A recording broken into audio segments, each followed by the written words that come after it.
You know, I don't know what you think about this movie. We haven't discussed it at all. Are we live? We are live. Oh. You ready to... We have not discussed this at all. No. You have no clue how I felt about this film. I really don't. Haha. I have no idea. Well, you're about to find out.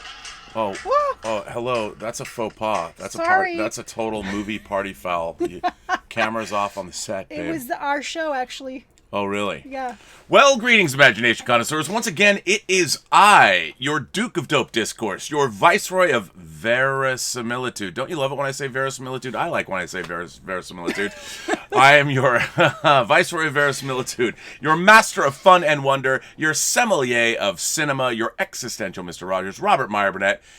And with me is my lovely co-host, Elizabeth Gwendolyn Bell. And what show is this? This is Elizabeth's Whining About Movies. And do you know what episode of Elizabeth's this is? This is number 17. Number 17. 17. And do you know what movie we're going to be talking about tonight, considering you just saw it? Yeah, I just watched it. All right, well, I'm going to be very curious to hear your thoughts about this film. But before we get into that, we need to get into, once again, there's things we have to, like, we have business we have to take care of in this show. Yes, there is. Okay, the first order of business that we'll get into right away is this lovely bottle of wine, and perhaps you might want to pronounce that name. 30,000 subs. Come on, man. Plus, everyone loves hearing you try to pronounce French words. Okay, well, this is Chateau Rocher Linder. All right? And this is another bottle of wine that Claude and his lovely wife, Candida, sent us. Yes. Had delivered. Yep, So, that and a bottle of Porto. That and a bottle of Porto from Portugal. Yes. Which, by the way, we've dipped into, and it's mighty tasty. Yes, we did. So, once again, a Elizabeth's Whining About Movies viewer, Claude, sent this to us. Now... It's French. It's French. We also got something else from a viewer. The great, you know him in the chats as Throg. I know him as Patrick. I don't know him. I've never actually met him. But... He Don't sent spill us the wine. He sent us this box all the way from New York City. And since I don't have a scissors or anything available to me right now, I will use this wine opener to open this box. All right. What could be in this box? Do I need to... I think people know what's in the box. Do you know what's in the box? Do they? Hang on. I'm going to have to go up here too. It's not a hot toy. It is not a hot toy. It's probably not the best. Wine openers, maybe not the best. Hold this. I'm going to knock over this bottle of wine, I can tell. Scissors here on the desk somewhere. There's somewhere. Well, I will say Throg did a fine job packing this up. What could be in this box? Well, it's taking me too long You to didn't open. plan this very I well. did not plan it, but I didn't plan it. Oh, look, the scissors are right here. Oh, there you go. Well, that could be helpful.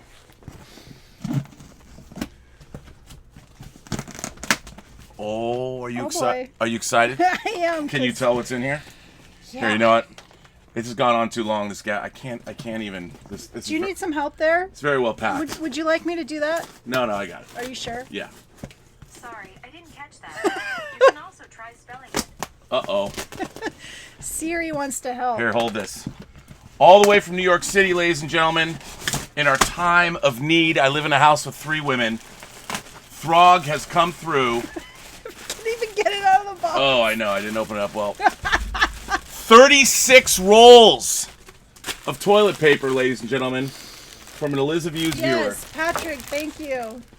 Let me put This is some... amazing. Wow. I mean, it is a problem. I cannot thank you enough. I never thought I'd open toilet paper on this show. But my God, and after that display of opening a package in a very awkward manner, it's time to drink the wine. Yes. This is a Bordeaux, one of my favorites. I never thought that on a show about movies I'd be opening boxes of toilet paper and be damn pleased about it. So this first cheers, we drink to Throg. Yes. We drink to Throg. And to Claude and... And to Claude and Candida. Candida. Here's to you.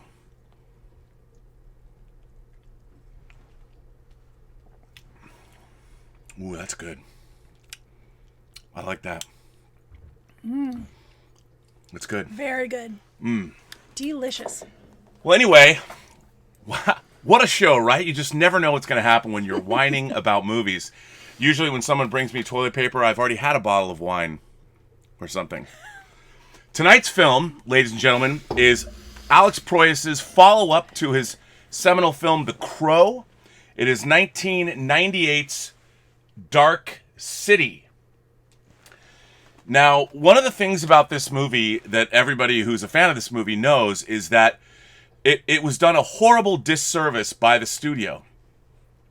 After test screenings and after it was shown to various audiences, the studio thought, gosh, I don't know, it's sort of a noir mystery, it starts out as, that they needed to explain the entire premise of the film beforehand. So Kiefer Sutherland, who plays a strange doctor in the film, came back and did an inane voiceover that literally spoils the entire film. The entire film. As we are panning down into the Dark City itself at the beginning of the movie. I have to say, I'm really glad you did not show me that version. Well, this disc has both versions. This is actually a fantastic Blu-ray, by the way. It's an early release. I think it came out in like 2008. It's an early release Blu-ray. I don't even know if it's easy to get now. I obviously bought it the day it was released, and it is a fantastic Blu-ray. There's a lot of not very flashy documentaries, but some great behind-the-scenes pieces.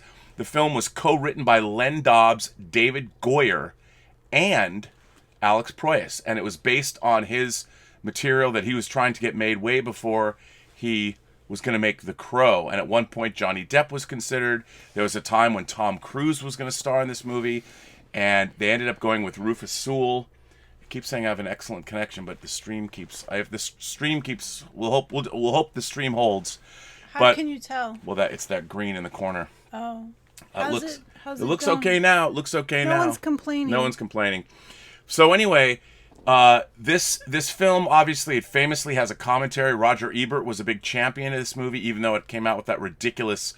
They literally spoiled the movie in the beginning of the film, when really this film was. It was inspired by German Expressionism, movies like M, Metropolis, and let's just say the antagonists in the film were inspired by Nosferatu. So there was a lot of that going on in the film and the production design. And I think it's a wonderful movie that the less you know about the film going in, if you haven't seen it, the better. Yes, but I agree with that. If you haven't seen this movie before, maybe you should watch this, come back to this episode of Whining About Movies until such time as you've seen it, because we will spoil this movie, probably. We spoil every movie. So what I'm really dying to know is, I don't want Siri to start talking on my phone.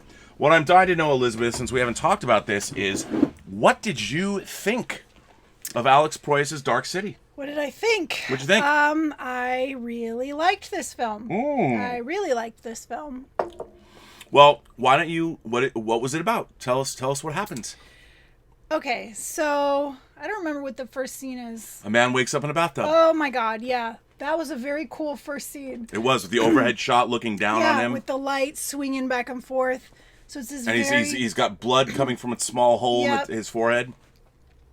So so he wakes up in the bathtub and doesn't know what's going on. Doesn't know who he is. Gets out of the bathtub, knocks over a fishbowl, puts the fish in the bathtub, goes out into the bedroom. Actually, he finds his clothes. He finds his clothes. The clothes are brand new. The shoes are not scuffed or anything. He puts the clothes on, fancy clothes, and goes out into the bedroom where he sees a dead woman, and she has all these swirls of blood on her, and she's dead. And he's confused and doesn't know what's going on, and he grabs the suitcase that's there and goes down to the lobby, and by the time he gets there, everyone is asleep. Everyone's asleep. And he doesn't know what's going on, and it's very confusing. And in the meantime, these guys in these long black coats with fedoras, bald heads and fedoras, and they look really, really long. Hey, they're like Slender Man. In a way. So these Slender Men and a kid Slender Man show up, and they go into don't forget, he gets a phone call Oh yeah. He gets a phone call from Kiefer Sutherland. He does? Yeah, While in, he's in the apartment, and he says, "Get out of the apartment right now." Oh, that's right. A la Morpheus in the Matrix. That's why. I mean, this film reminded me so much of the yes, Matrix. this film has a lot in common with the Matrix. Yes.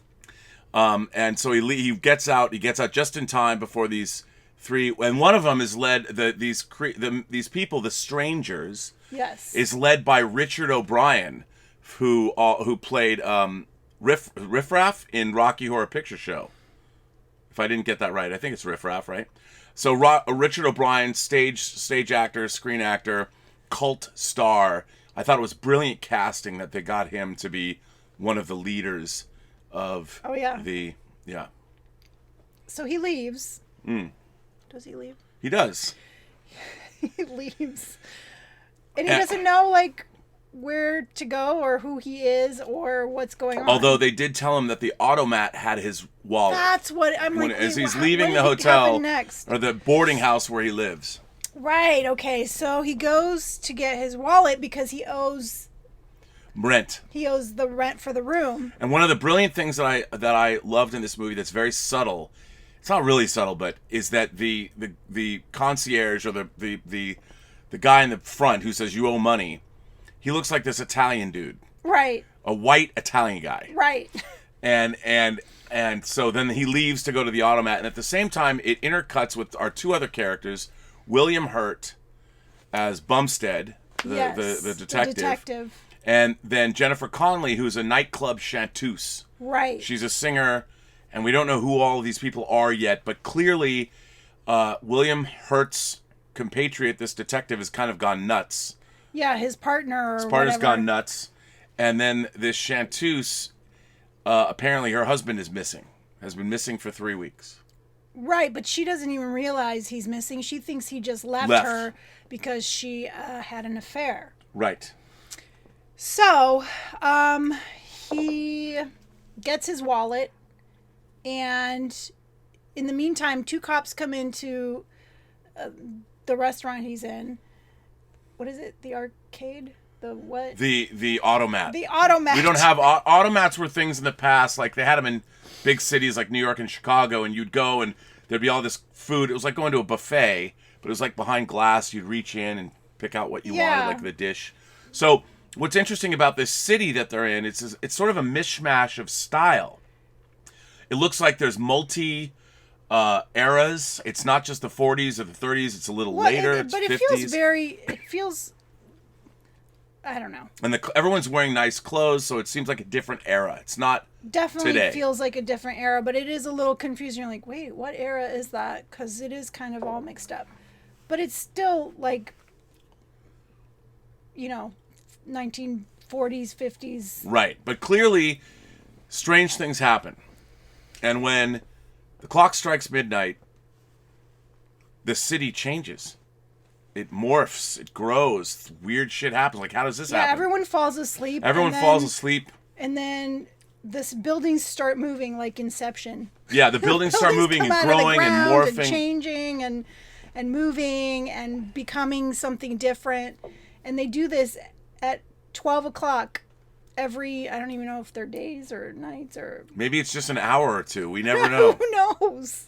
Is there ever daylight in this movie? There's never daylight until the end. Come on, man. Spoiler alert. You got to build it up to that. Well, they already spoiled it with telling you what happens in the very beginning. Well, yeah, but we didn't watch that version and you didn't know. Like, you were intrigued. You were sucked into the movie.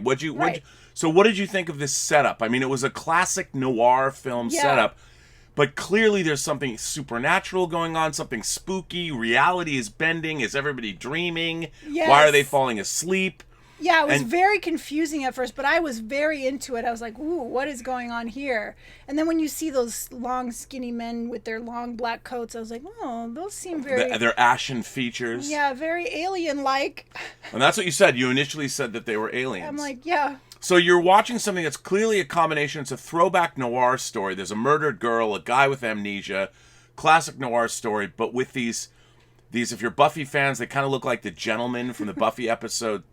And the so there's clearly there's this detective and a femme fatale, and yet there's, on the other hand, there are these the strangers. We don't really know who and what these people are, but clearly. And then there's Kiefer Sutherland running around with these weird, like syringe things with something in them, and he shoots people in the head with the syringe.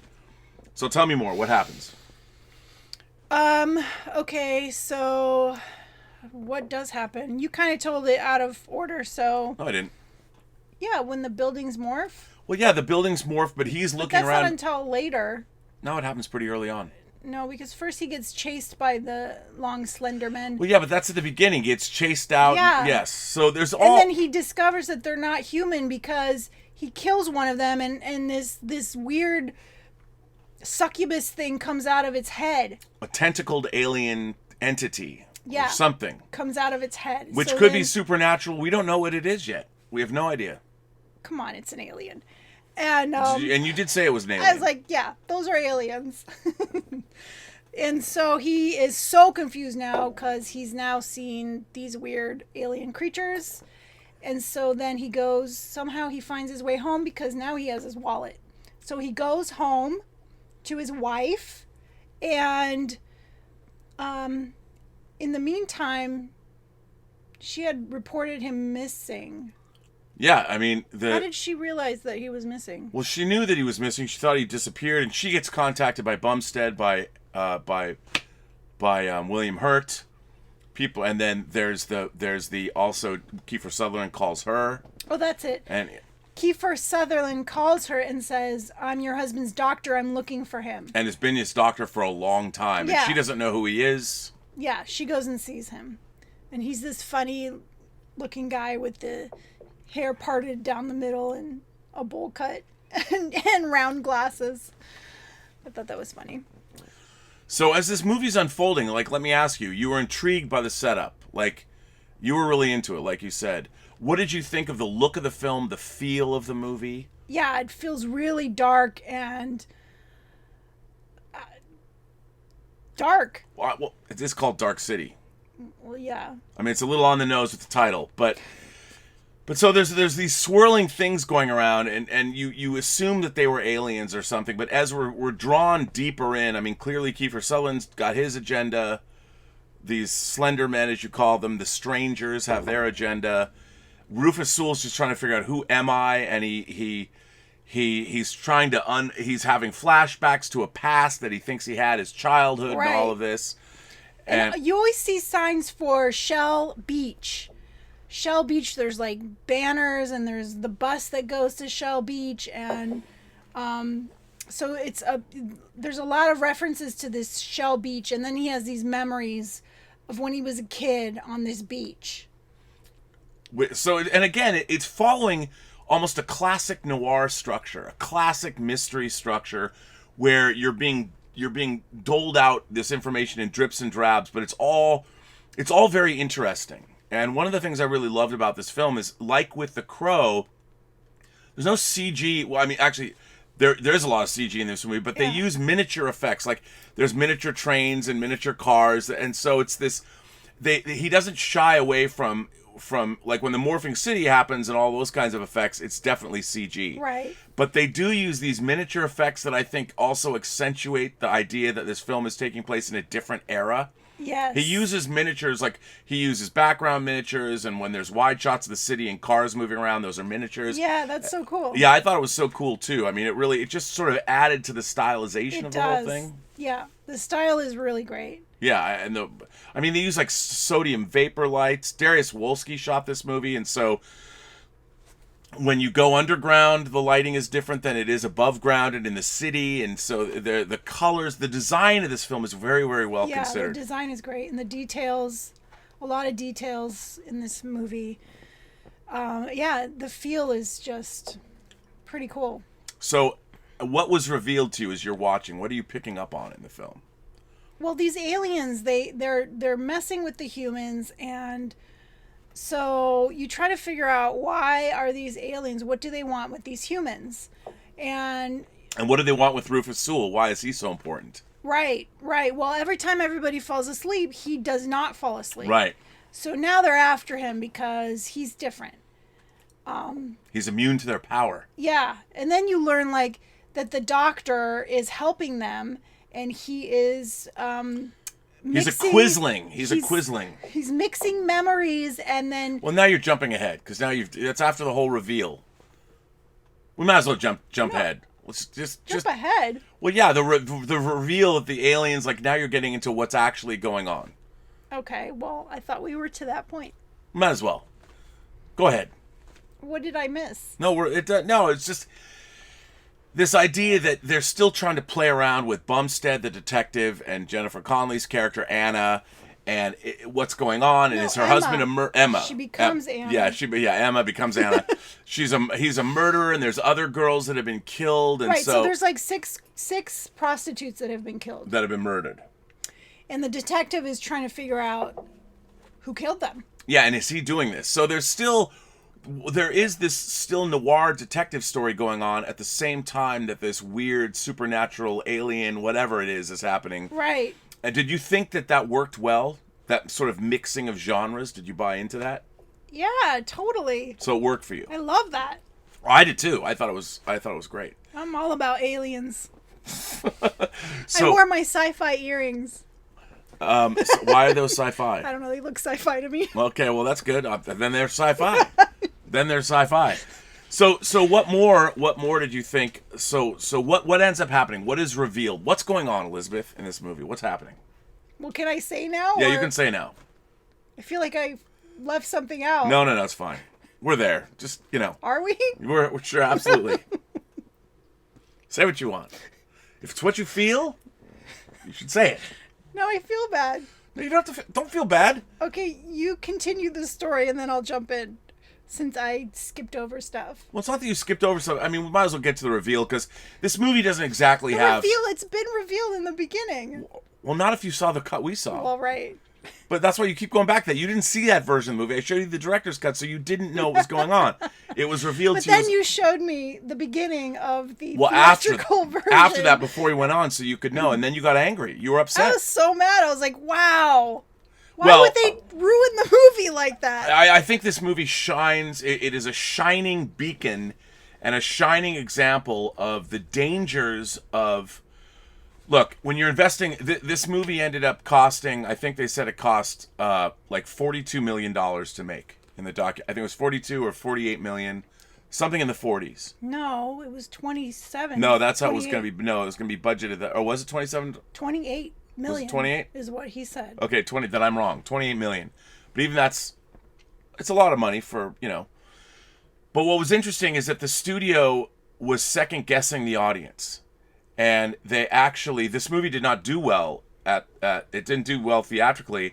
And I think part of it is... It didn't? No, it didn't do as well as they would have hoped. It really didn't do very well. The Crow was a big hit, but this was not a hit. Yeah, because they ruined it. Right, but the studio is worried. Like Alex Proyas talks about the test screenings. They would ask the audience, "Do you understand did you understand what's going on at the beginning?" And they're like, "No, we didn't get it," but they got it at the end, so the audience was fine. Right.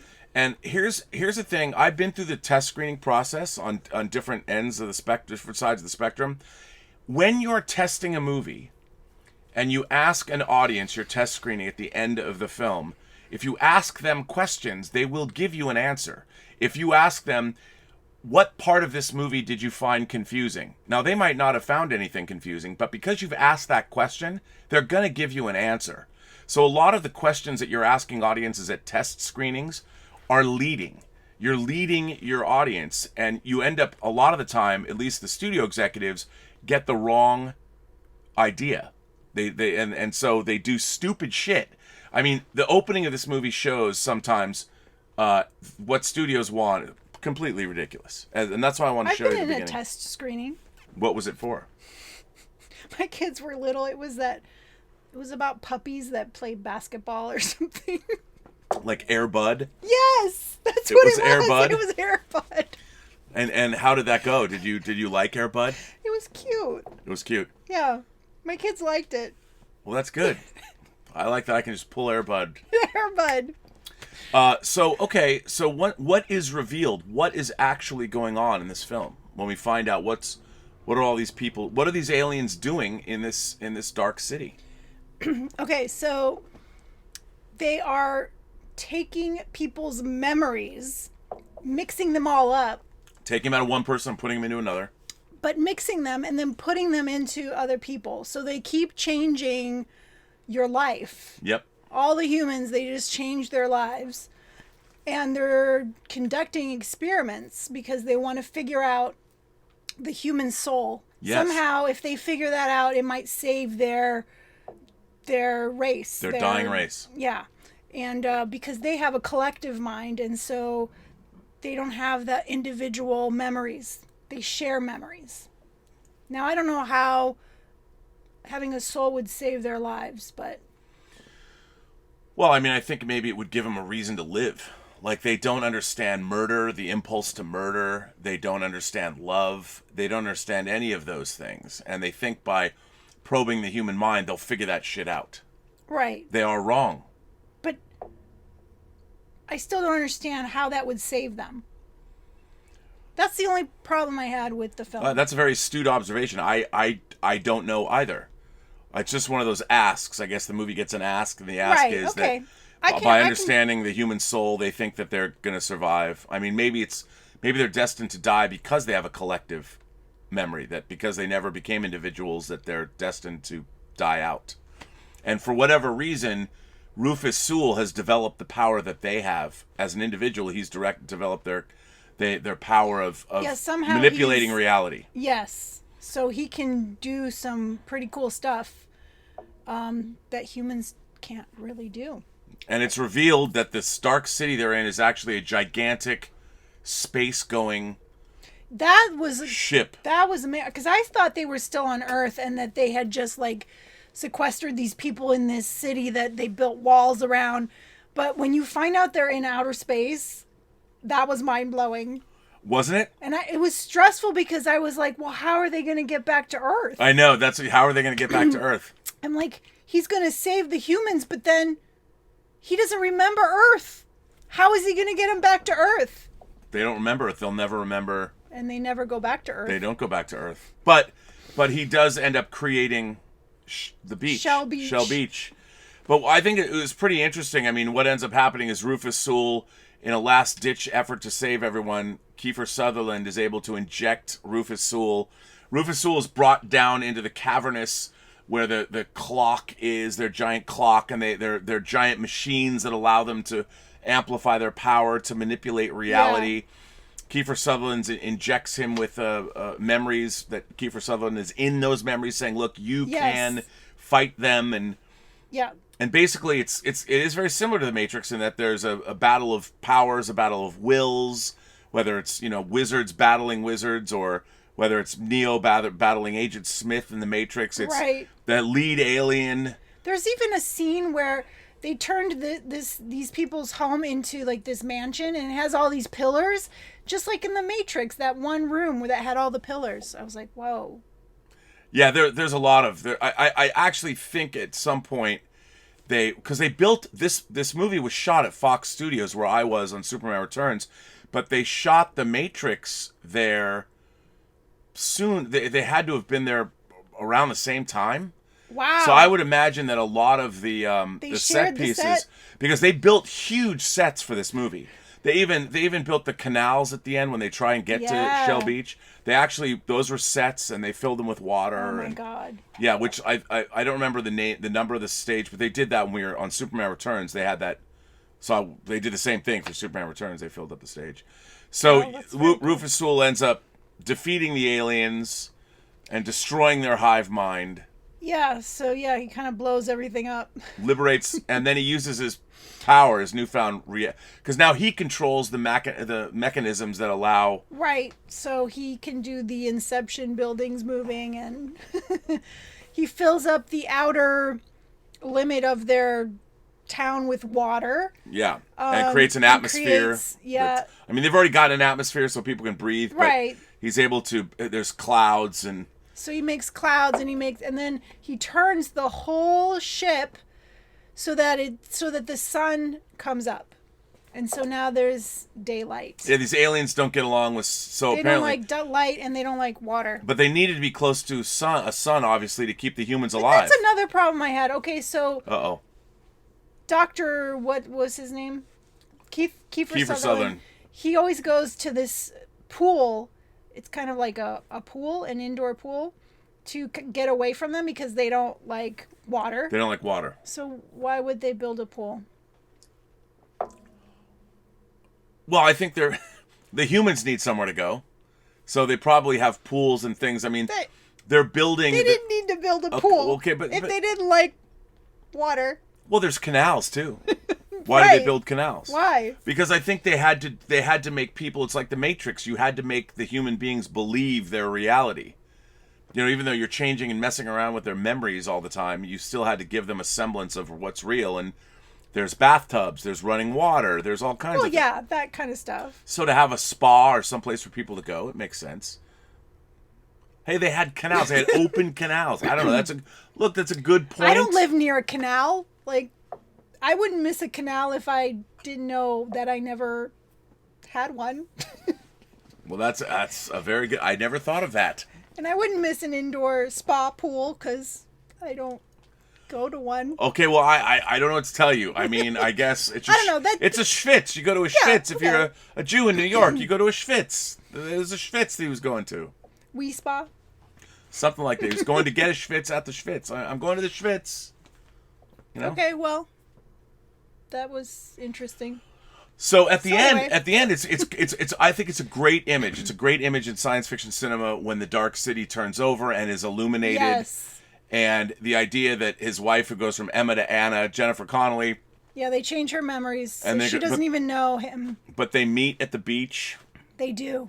And so it ends on a very hopeful, romantic note. Although still kind of depressing. Well, yeah, because the humans are never... They don't even... Where's Earth? They don't even know what Earth is. They don't even know what Earth is. That is very sad. And they have no real memories. No, they have no real memories. They don't know what's real anymore, so they have to start all over. They've got remnants of how many people's memories? Who knows? Yeah. So the question is, after all of this, as a science fiction film, as a mystery film, and as a romance, what did you think of this movie? Overall, I really liked this movie. I thought it was really well thought out. I mean, I had most of my questions were answered. There are a lot of movies where they try to make this premise that doesn't make sense and then half your questions aren't answered. But this they pretty well answered my questions.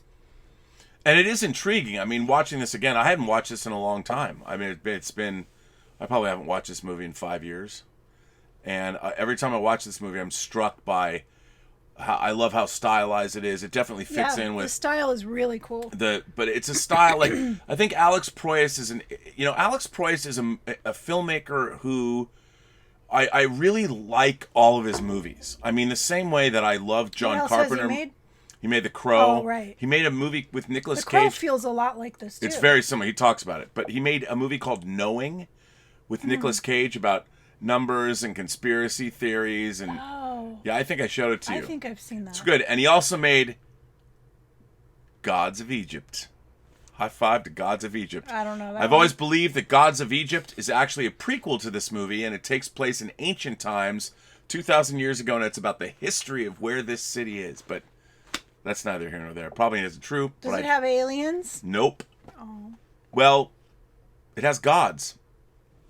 Gods are kind of like aliens. They're kind of like aliens in Gods of Egypt, and I've always thought that I choose to believe that Gods of Egypt is a prequel to Dark City. Cool, I want to see it. It's good. So you like this overall? It worked I did. for you? It worked for me. It worked for you. I enjoyed it, so thank you for picking it. Well, this was our first Viewer's Choice movie, ladies and gentlemen. And I think it was a good Viewer's Choice movie, and I think it's important that still we're watching Viewer's Choice movies that you haven't seen, because that's the fun of this show, is to watch what you think of these movies. This one I hadn't seen, although at first I thought I had. But you wouldn't remember. I would have remembered this. No, you wouldn't have. Yeah, I would have. I don't think so. I have seen some of the movies on the list. Actually, just one. Oh, that's good. Yeah, just Zardoz. Zardoz. Zardoz speaks to you. We can always get Zardoz from back there. Absolutely, I love Zardoz. All right, well, there's people asking us things. Hang on, let's see what people have to say. Where are we at here? Oh, wait, let me make this go away so I can see. All right, I'm gonna have to put on my glasses because I can't read. I cannot read. So we'll go down here to. Okay, wait. A spectator sends in a tip and says, "Hi Rob, just wondering if you and Elizabeth would be interested in doing a Studio Ghibli film. That's Miyazaki. That's like Princess Mononoke, My Neighbor Totoro." Oh, yes. I love those. Howl's Moving Castle. I love those films. Well, we could do that. That's not a bad idea. Yeah, I love those films. I like that. Yes. That's absolutely... There you go, spectator. I've seen some of them. You heard it from your mouth. Yeah, I would totally. Claude is here. Mademoiselle Elizabeth, Monsieur Robert. Is our world a simulation? It is the basic idea behind Dark City, The Matrix, The Truman Show, The Adjustment Bureau, Inception, and The Devs. Truman It's Show. funny, I own all of those things except Devs. Are we imagining this reality? Is it live or is it Memorex? What do you think? Are we living in a simulation? Maybe. No, I don't think so. I don't think so either because, if we are living in a simulation, that would mean that presupposes a reason for the simulation in the first place. Right. And one of the interesting things about all of these simulation movies is there's always a reason behind the simulation. It's interesting. The Truman Show, it's a reality TV show. Hang on. Claudius goes on. He says, in Dark City, the aliens are like the agents in the Matrix. They're like everyone but Truman in the Truman Show, and like members of the Adjustment Bureau, humans are being used as a resource and not in control of their reality. And Claude goes on and says, Dark City is not as good as the Matrix or Inception. It conveys the concept that humans must take control of their own reality. Right now we are fighting to define reality, to determine fact from fiction, science from propaganda. Claudius goes on. In The Matrix, Inception, and The Truman Show, the system is not so easily destroyed. Neo might be the one, but he's still an anomaly which is integrated back into the system. In Dark City, Rufus Sewell defeats and takes control of the system. Yes. All very good points, Claude, but I think it is a human... I think this whole idea of a simulated reality also goes back to the idea of God and religion. Yes. And I think because so much in our lives are nonsensical. A loved one develops terminal cancer and dies. Somebody that certainly did not deserve to have something befall them, and we want to impose some kind of order. We want to understand why is this happening. So I think the idea, this idea that we're living in a simulation, or a higher power controls our destiny and all of these things, is something that we as human beings who really cannot grasp intellectually the infinitude of the universe, nor can we grasp our lives. I think that has something to do with it, don't you think? That we want to make sense of our short, finite time on this planet. We'd rather somehow believe that it must be being controlled. Right. But in reality, I think we're just like little ants. How so? What do you mean? We're insignificant. We're insignificant little ants, and we just go about our business. But insignificant in what way? I mean, think about it. The universe is so huge. And but we're just this tiny planet with these little creatures that just go about doing within, just like this cycle. Dude, there's no reason I'm wearing my John Osterman Dr. Manhattan shirt today. I did not plan on it. It was just clean. Dr. Manhattan comes back and saves mankind because he says every human life is a thermodynamic miracle that represents an infinitesimally large or gigantic... The fact that any of us are here is such an amazing thing. It is amazing. In and of itself. The thermodynamic miracle of life that isn't our lives. See, we don't understand. We're always looking for enlightenment. Right. And when we're leading these lives of quiet desperation, we're always like, I need money. I'm not going to eat. Where's my rent? I can't pay for my kids' college tuition or whatever. We're so running around that we don't understand that our very existence alone should be enough. I mean, isn't that enlightenment, that you can just be happy that you just exist at all? Well, sure, but you still have to eat, and you still have to pay your rent, and you still have to. Well, that's pay because your that's the way kids' we've structured college our tuition. I know. I know. But I think that's the crux of the beauty of human life. We have, look, we're all going to find out. If you're lucky, you get to live 80 years, 8 decades. And we have to make sense of all that. Like, why are our lives so short and finite? Why do we never get what we really want? Why do we never? But sometimes you have to step back and go. I think at the end of this movie, Rufus Sewell is enlightened. I think he has all the power. So do you think that makes him enlightened? I don't know if he's enlightened. I'm not sure he's enlightened. Well, he seems a little serene. I mean, now that he knows his predicament, he's like Claude said, he's now taking control of the system. Yeah. So he's resolved to the life that he's going to make the best life that he can for him and everyone else. Right. So is that hopeful? Is that hopeful? Would you call this movie optimistic or pessimistic or neither one? I mean, it's still kind of sad because they've lost all their memories and they're just floating in space. Kind of like my favorite Swedish science fiction movie, Anaria. Oh my God, that movie was, we talk about a depressing movie. Or beautiful, about the beauty of the cosmic void. No, it was not beautiful. I wanted to slit my wrists watching that movie. I love that film. Oh, and I like tragic, sad movies, but that was perhaps the most tragic and sad movie ever made that becomes very beautiful at the end. It's not beautiful at all. Not at all. Yeah, no. I did not like that movie. All right, well, so too depressing. So do you then think that this film, though, would you call this movie beautiful? Yes, it's beautiful in its way. So what Claude was saying about why do you think there's such an obsession? Why so many movies like The Truman Show, like The Matrix? This idea that our lives, as we go about them, that if we are living in a simulation or there is a system that we're on tracks. Like in devs. You can't determinism. You don't have free will. Yeah, I don't buy that. I think we do have free will. I don't think that there's a set destiny. I don't think I'm meant to pick up this. Wine opener. I just did it because I wanted to. I'm just having another glass of wine or another swig of wine. Because you want to. Let's drink to Claude once again. To Claude's wine. But it's an interesting question. I mean, it is especially as computers have become more and more, as they've dominated our society, the idea that we're living in a simulation becomes more and more. It's a very science fiction-y idea that it is. It doesn't go away. I can see why people would go there. Paul Gilmore says, "Dear Rob, I am quite perplexed and I'm in a conundrum. Should I spring to buy the Mondo set of Possession or hold out and wait and see about the 4K that's supposed to be coming out later this year?" Don't even bother. No, Paul, bother. Here's what you do.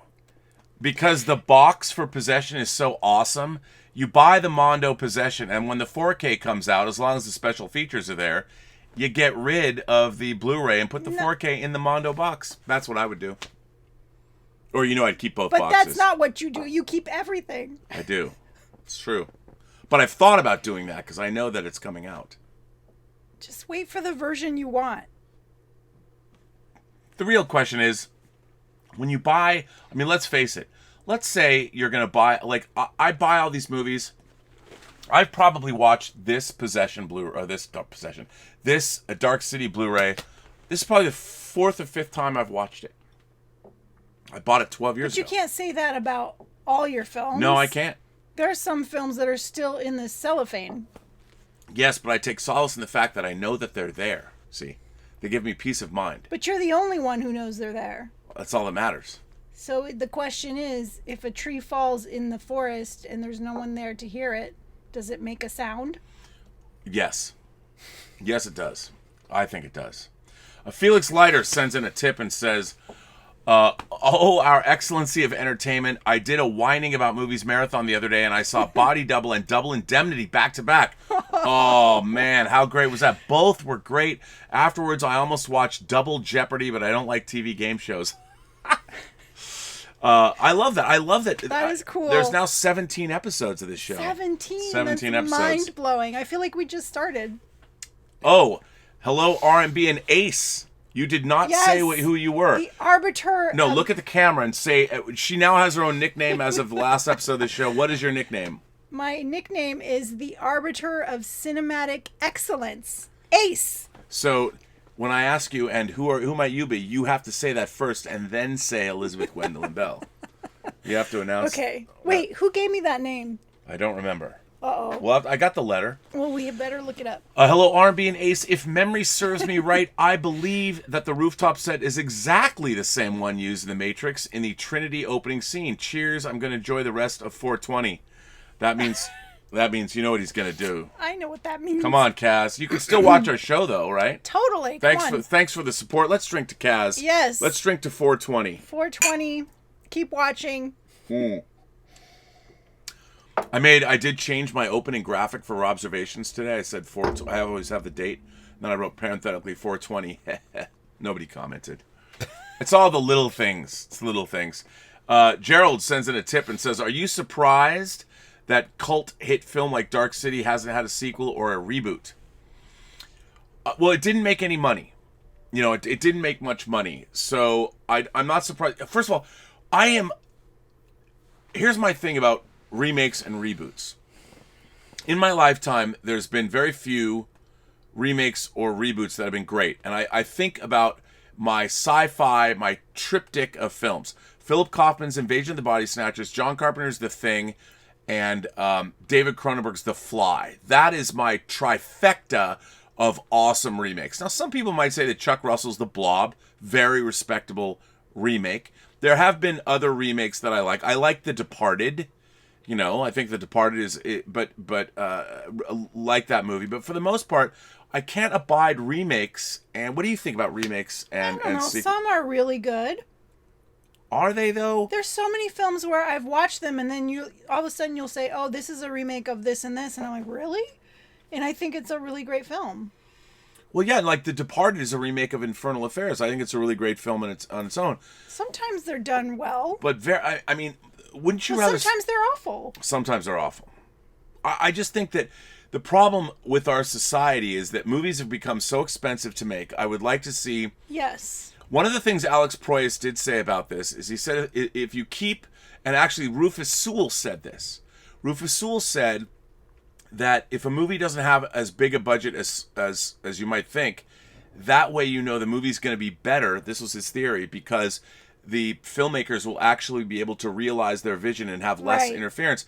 And with this movie, they had studio interference. I mean, the theatrically released version of this with the voiceover at the beginning is so egregiously awful, and it's so torpedoes. It really ruined the film. It ruins the film entirely.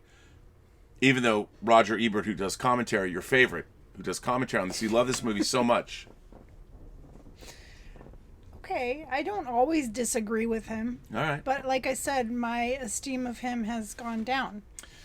But Gerald asked if I'm surprised. I'm not surprised, because I really think this movie is such an auteurist vision that to remake it, I don't know if anybody could remake it or would want to, because it was a product of Alex Proyas' obsessions. So many films after that probably were influenced by this and The Matrix, that it would probably feel... Yeah, redundant. Yeah. Yeah, and I think people are is it a dream or is it reality? It's such a trope now. I don't know. Ian sends in a super chat and says, "Cheers, Rob. Please consider doing The Keep on a future episode. Was psyched to hear you were a fan and asked Man about the legendary 210-minute cut."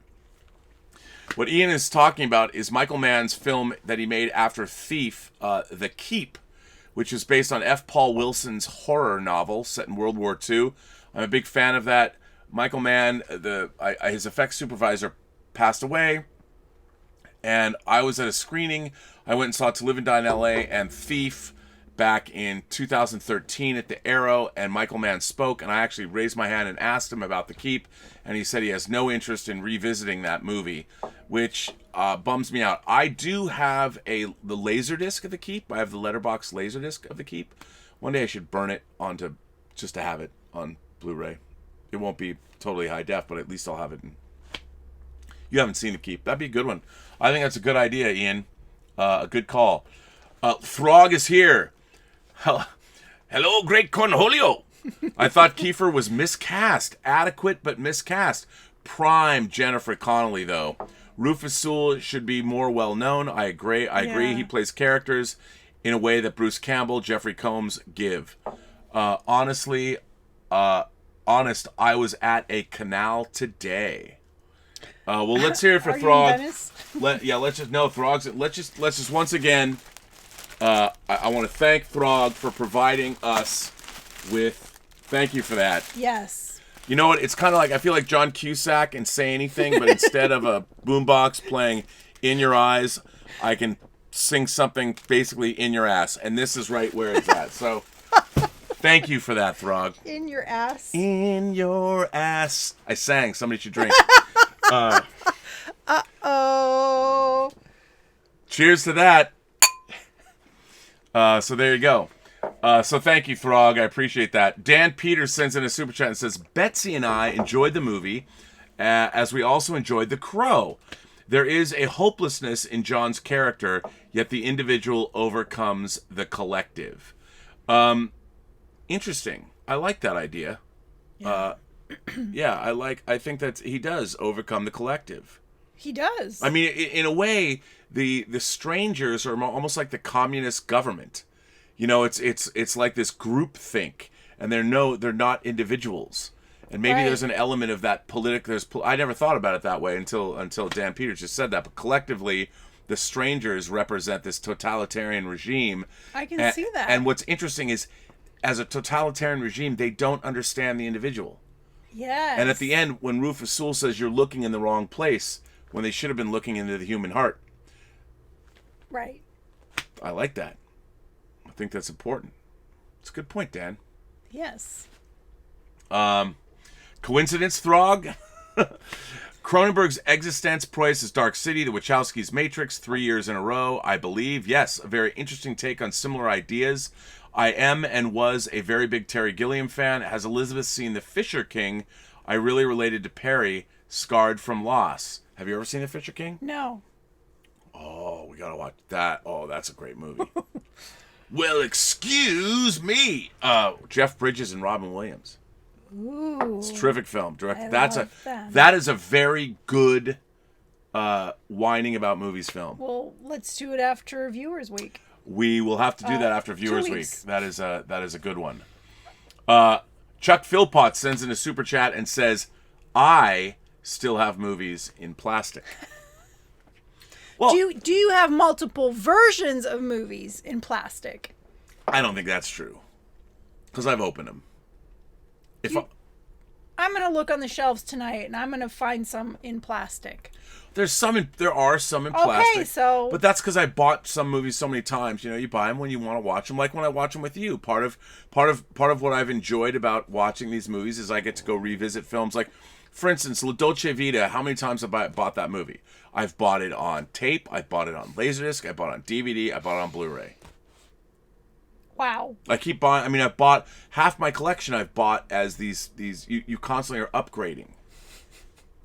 You're upgrading. I mean, if a 4K of Dark City came out, I'd buy it. You would? Yeah. Would you ever watch it? Well, it wouldn't matter. I would have the best copy of what you. No, but what you It want. does matter. No, Why would you buy it if you're never going to watch it again? Well, because I might watch it again, and what you want is the best version of that film. You want to own the best version of it. I understand getting the best version of films that you know you're going to watch again. But you have so many films. What's to say that you're going to ever watch this film again? Well, hopefully I'll get to direct a movie again, and then I might look at that for reference, and I would want to watch Darius Wolski's cinematography in the best way I could possibly watch it. Oh, are you going to make a dark alien film? No, but I think that there's really interesting use of color. One of the things Alex Proyas talks about in this film is the fact that one of the rules, he says, he doesn't know who makes up the rules, is that you're supposed to dress your actors in colors that are different from the sets that they're inhabiting. And he goes, I don't know who made that rule up, but I didn't do that in this film. Right. I just dressed them the same. I like that same color scheme. So there is sort of this monochromatic look at all of these things. Which is very cool about this film. That's a very cool thing about this Absolutely. The mise en scène is very powerful in this movie. Very powerful. Claudia sends in a tip and says, Mis amis, determinism of free will in La Dolce Vita and La Gran Bellezza. The art world is a system that oppresses the artist, specifically the writer. I like this, Claude. I want to hang out with them. Our heroes are trapped in a simulation, which is a never-ending party that distracts the artist. That's I brilliant. gotta hang with Claude, man. Wow. No, but he's absolutely right. That's a very good point.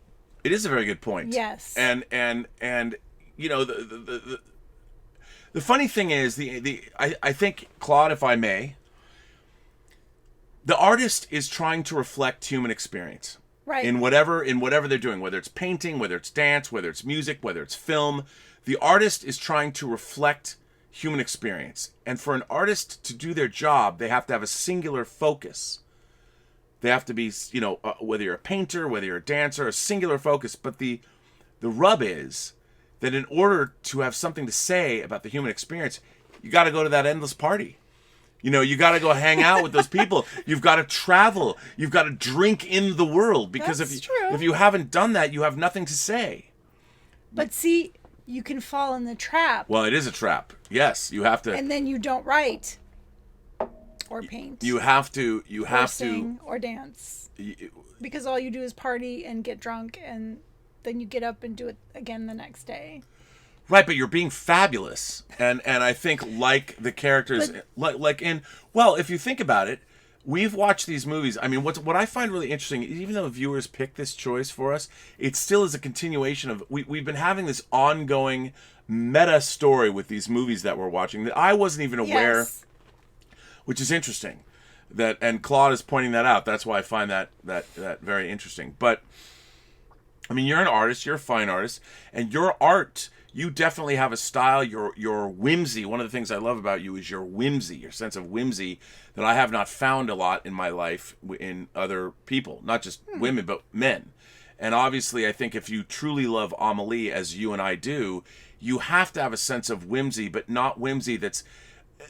there's a magical realism whimsy. Yeah. Amelie is not detached from reality. Right. Even though it's a whimsical story, it really is about life. It's not...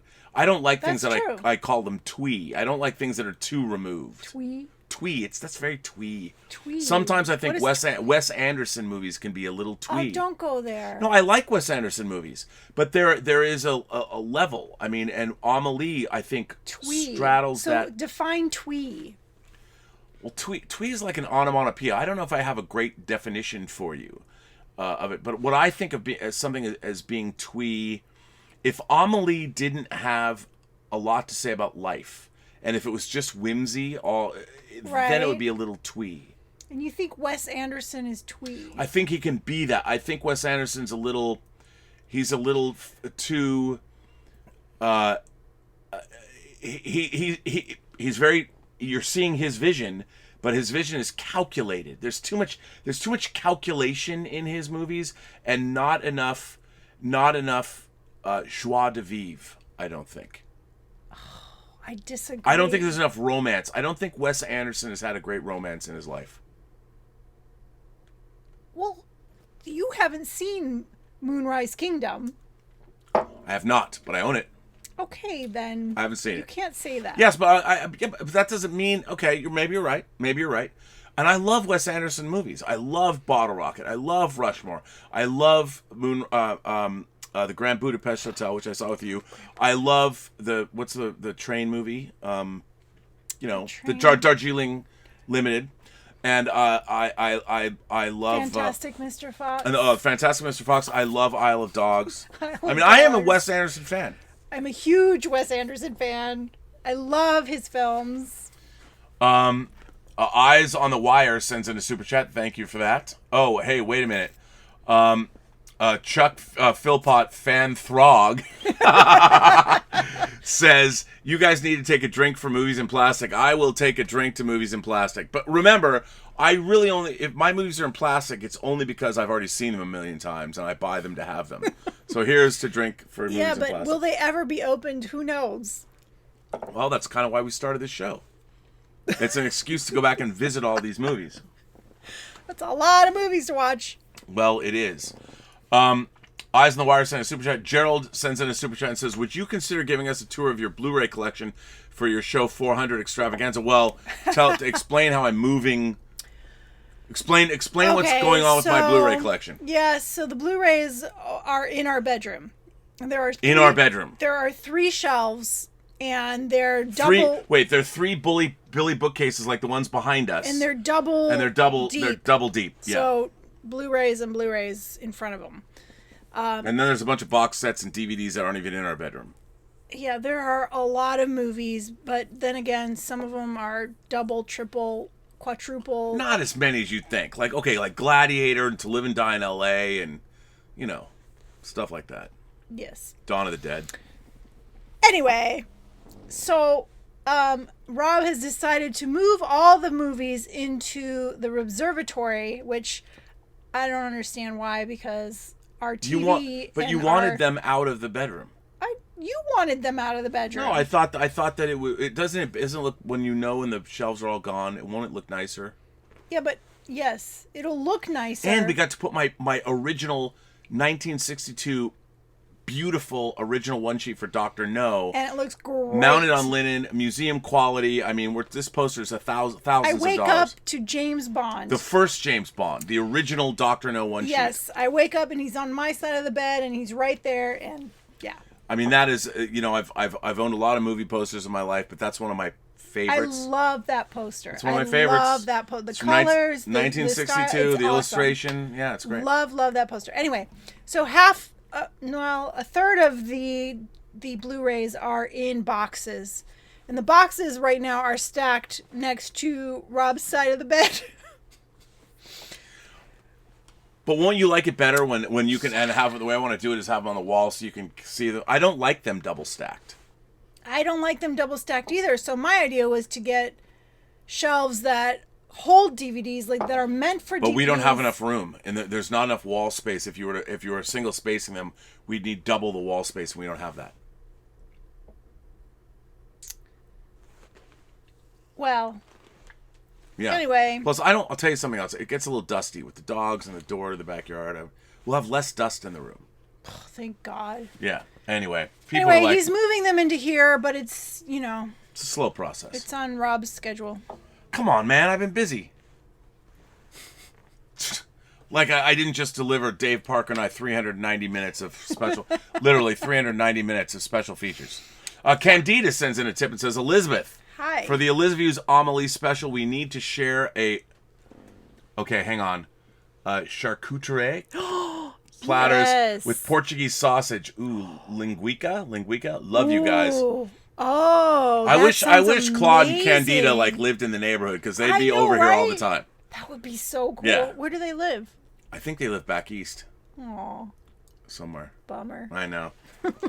Anyway. Yes, we should do that. We could have 4 people on Elizabeth's whining about movies. Ooh, that would be so good. fun. Eyes on the Wire sends in a super chat and says, I have nothing but love for Studio Ghibli, but have you seen, Satoshi Kon's Paprika or Perfect Blue? Yo, what's up? Let me just say, Eyes on the Wire. First of all, we must all take a moment to give it up for Satoshi Kon, who's no longer with us. I love Paprika. I love Perfect Blue, Millennium Actress, and Paranoia Agent. I have them all. Satoshi Kon is a Japanese director. I recently picked up the Blu-ray for Perfect Blue, which you have not seen. I have not seen. And Millennium Actress. And you need to see... Perfect Blue would be a great Elizabeth Are we writing this down? Is anyone writing this down? I'll remember. No, we won't. Yeah, well, Eyes on the Wire, that's a great idea. Throg is Gluteus Maximus, sends in a tip. The Terminator, if you think about it, is in this group also. Well, yeah, because of Skynet. Yes, I know non-Cameron isn't canon. Oh, wait. The Terminator... I don't know what you're saying there, Throg. It's a constant loop back and forth, different eras and versions. Even in death, Sarah Connor can't escape this destiny. No rest for the weary. That's interesting. Okay, if the Terminator franchise, the non-Cameron Terminator franchise, is about a closed loop, my problem with the Terminator franchise is it's pretty damn brain dead. Sarah Connor Chronicles, Zach and Ashley worked on is great. Yeah, I liked that. I started watching that. I really liked that. When it But came the out. other Terminator movies, I mean, they focus on the wrong things. And I think the Terminator, the reason it's played out, they're not offering anything. They're just doing variations on a theme.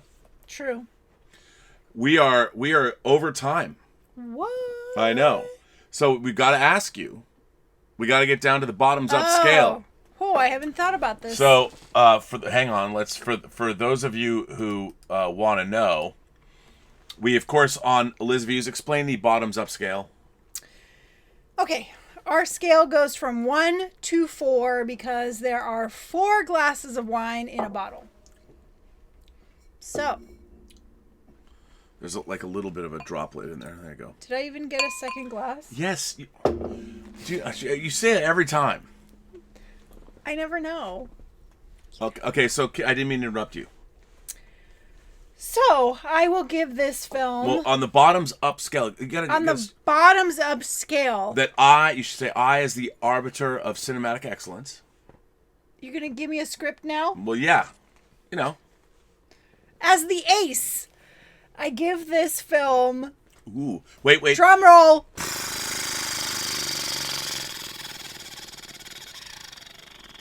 I'm out of air. 3.5. 3.5 on the bottoms up scale. Dark City gets 3.5. Let's drink to Alex Proyas. 3.5. What is yours? Well, now that I ponder it, I will give this film. You know what? I'm gonna go with you on it. I think it's a visionary film. I think also 3.5. I mean, I tend to skew a little higher than you do, but I think we're simpatico on this. I think it's a terrific film. Don't ever watch the theatrical version of this movie. That's a horrible thing. Director's cut all the way. Oh man, Atomo Throg asks a question. Bruh. He asks if I've ordered the 4K Akira from Japan. Let me just tell you about Amazon Japan. I love Amazon Japan. I have bought so much stuff. I have my Japanese UFO Blu-rays. I got my Japanese Thunderbirds Blu-rays. I have so many discs that I have bought from Japan, but apparently they're not. Same thing that happened to Amazon Germany. They're not shipping my Akira 4K disc from Amazon Japan. But don't you worry, Did you get Amazon. a refund? Oh well, no, they charge you when you ship it. Amazon charges you when you ship it.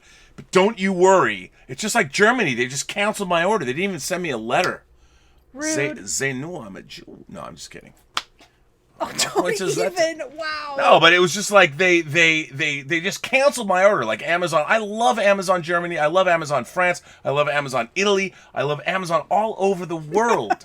And it's just it irked me that my Akira 4K disc was just straight up canceled. And I love, for those of you, if you haven't seen my 6 scale Kaneda and his bike, I mean, it's awesome. So yeah, I ordered it, but apparently cut off. The Axis powers are not doing right by my Blu-ray collection. Not this year. Yeah, well, right now. I understand, but Right you know now, what? we need. We need Japanese animation in 4K. That's what we need. I want that in the house. We need to eat dinner. Yeah, but it's not that expensive. We need to buy dog food. You know what we need to buy dog food. You know what the great thing about Amazon Japan is? Sometimes you can get stuff shipped to you from Amazon Japan faster than if you ordered it domestically. Really? It's amazing. They're amazing. That is amazing. Felix Leiter is here and says, hey, Rob, not sure how many people watch you on Campia's show and then Robservations and then whining about movies, but I just wanted to thank you for the entertainment. Live long and prosper. I hope you think each show is a little different. I'm pretty convinced that most of John Campia's audience doesn't watch me. No, I mean, he's got 200,000 subscribers. But that's fine because I love being on John's show. I don't think most of them know you even have a show. And I know you say it, but I don't think they know. It's not like John goes off the show. He continues on for an hour sometimes after I leave. Yeah, I still don't think people are paying attention. Well, I mean, some people just aren't down with our banter. What? I'm the Archbishop of Banterbury. So. And I'm the ace. You're the ace. You're the ace. You're the place. You're the helpful hardware store. No. Well, you always have tools. That's You've got all true. tools. You've always got... I do love tools. You've got a whole... Like, if I asked, you just got a Dremel. I've always been the tool person. I mean, I wanted a Dremel so I can build my 3-foot Star do Destroyer have a model, and you Dremel. rock up the Dremel. I I'm like, do. I wonder if you have small enough, and you did. It comes with... I do. She just bought a Dremel, has a Dremel. Yep. I'm like, I can love start... tools. I can start drilling holes now that the I have a drill. I love my drill. The I hills- have a saw. I love my tools. It's true. It's true. I wish I had a workshop. You know, we could use that side of the... No. Come on. This I whole... could set up my saws. Are you kidding? This is my one room. The Robservatory, aka the garage, is the one place in the house. It's my citadel. I want to get a kiln. We can put a kiln over We there. can put the kiln in the backyard. We can put the kiln. We could do that. Ooh, let's do I'd that. throw clay. I used to make my own clay. I took ceramics in college, we could do man. pottery together. Look, this is not the time or the place. Ladies and gentlemen, we are going to bring an end to episode number 17 of Whining About the Movies. This was... our next movie. I know what it is. Uh-oh. What is our next movie? Wait. Viewers' Choice Week continues on Wednesday. Viewer's Choice. Our next movie.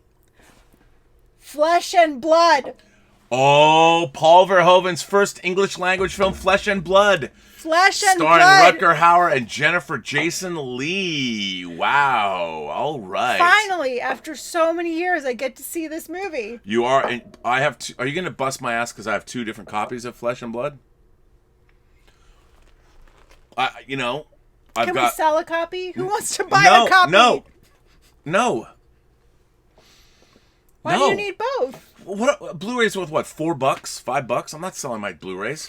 I'm not gonna do it. To make room That's another movie. for more movies. Soylent Green's based on a book called Make Room, Make Room. A story called Make Room, Make Room. We should watch Soylent Green. That'd be a good one. Anyway, ladies and gentlemen, this brings us to the end of Elizabeth's Whining About the Movies.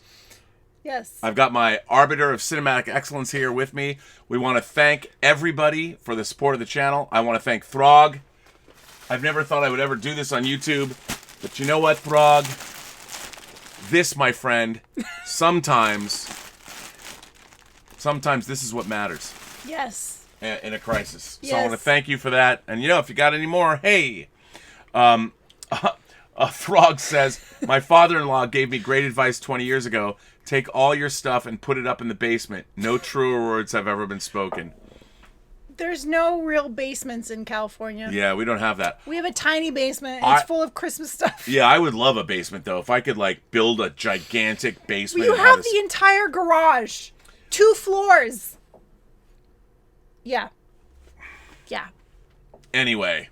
Well, it's the Robservatory. It's not the garage. Oh, sorry. It's the Robservatory. The observatory. Yeah, the Robservatory. Well, we want to thank our moderating staff. We want to thank the great Mike Bodden. Of course, Detective Jim Boyers, who I believe is here tonight. Yes. And that means it's really late for him. And his wife, Heidi, is probably going, Jim, come back to bed. She's asleep. She is asleep. She's probably asleep by now. I want to thank Greg Smith, Louis Yu, and Jordy Lyons. And I hope Louis is feeling better. I think he's sleeping right now. He's probably sleeping right now, too. And I want to thank my lovely co-host, Elizabeth Gwendolyn Bell, the ace. The ace. Aw.